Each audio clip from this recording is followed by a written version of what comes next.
Despite the success of Zack Snyder's Justice League, it seems that Warner Bros. Does not wish to continue the Snyderverse, leaving fans wondering how Zack Snyder's epic DC saga would have truly ended.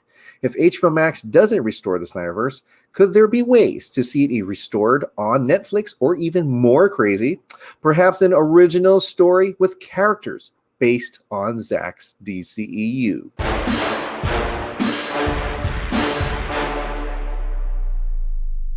Ready the Armada. We will use the old ways. Zack Snyder has called Warner Bros. His studio home for 15 years, but this year will mark a break in the collaboration as the director's zombie epic Army of the Dead arrives on Netflix.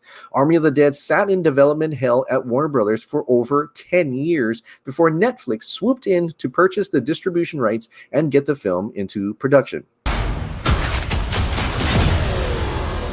You ready to play? They didn't want to spend that kind of money on a zombie movie, Snyder recently told Entertainment Weekly, or just didn't take it that seriously. I was like, look guys, this is more than just a zombie movie, but it fizzled out. After making his feature directorial debut with Universal's 2004 Dawn of the Dead remake, Snyder jumped to Warner Bros. In 2006 with 300 and stayed there for follow-up projects Watchmen, Legend of the Guardians, Sucker Punch, Man of Steel, Batman v Superman, and Justice League. Despite his long history with Warner Bros., Snyder's involvement alone couldn't get Army of the Dead in development at the studio. Then along came Netflix. This should be a simple in and out.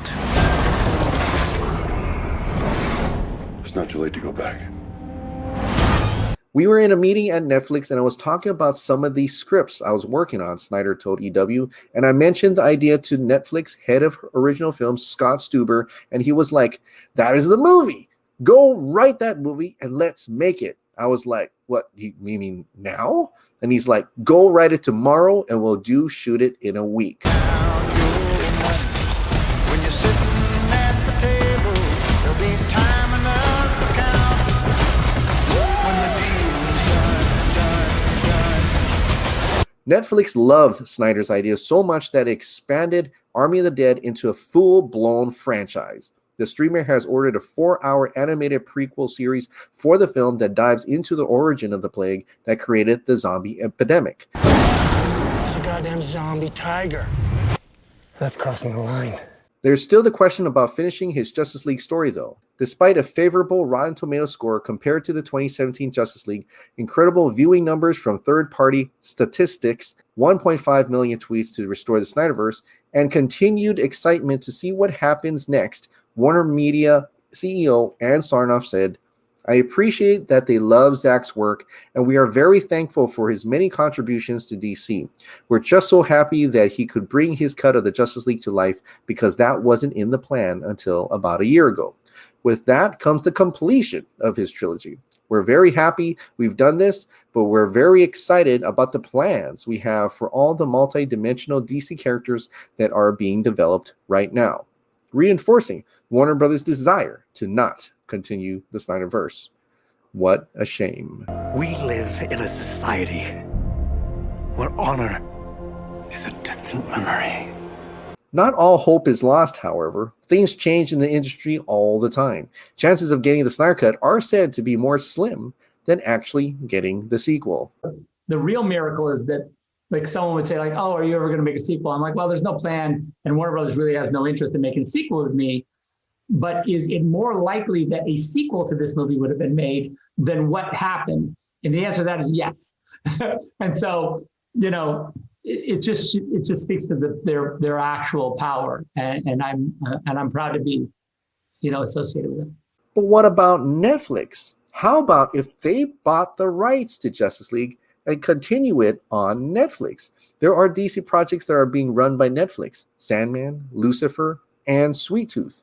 Even looking at how messy the Lord of the Rings series turned out, Amazon still managed to claim the rights to produce the show in their own studio. But there is another way we could truly see everything that Zack Snyder intended in terms of story.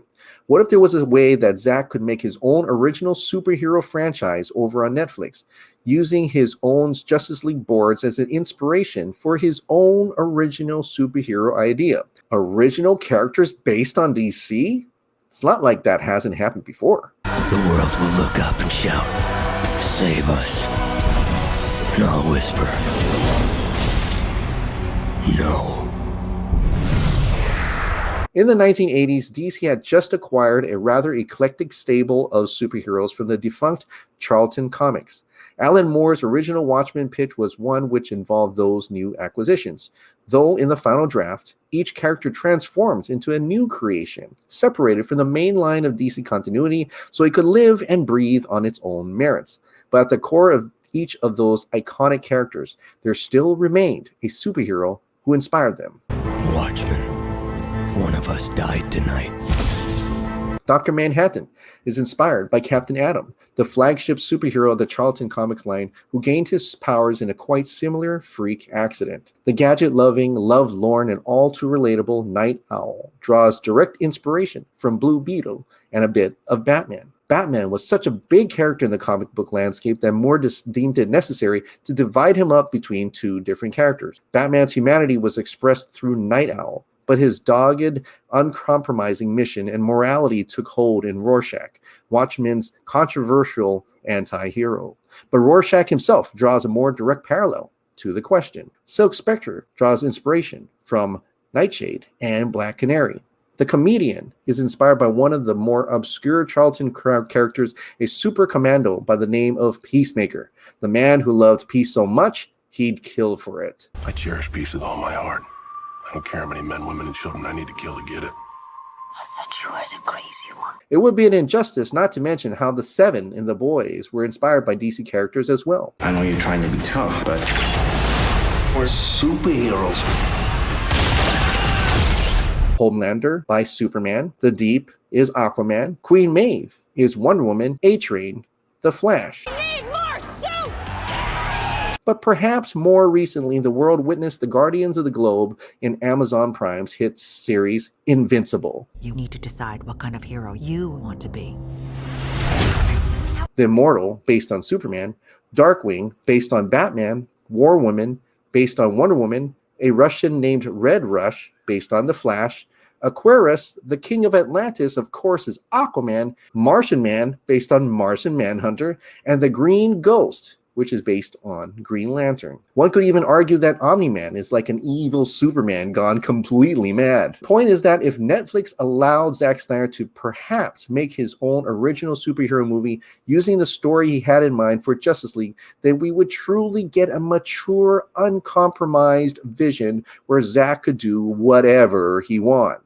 Imagine a complete original series on Netflix starting off with the story of Man of Steel and ending in Justice League 3, except with an entirely different and original set of heroes and villains to tell the story. Sure, it's not DC characters, but I imagine it would be celebrated more like The Boys and Invincible. You know, none of that, oh, Superman wouldn't do that, oh, Batman wouldn't kill, oh, why does Wonder Woman use a third? Blah. You know, give me a break. Oh, by the way, I shared this idea in Vero. Netflix should make an original Zack Snyder superhero film where it's like the end of the world and a ragtag team of heroes try to save the world from the quote-unquote dark, all the while being hunted by a former hero, quote-unquote superior, and well, I guess Zack liked it. This is the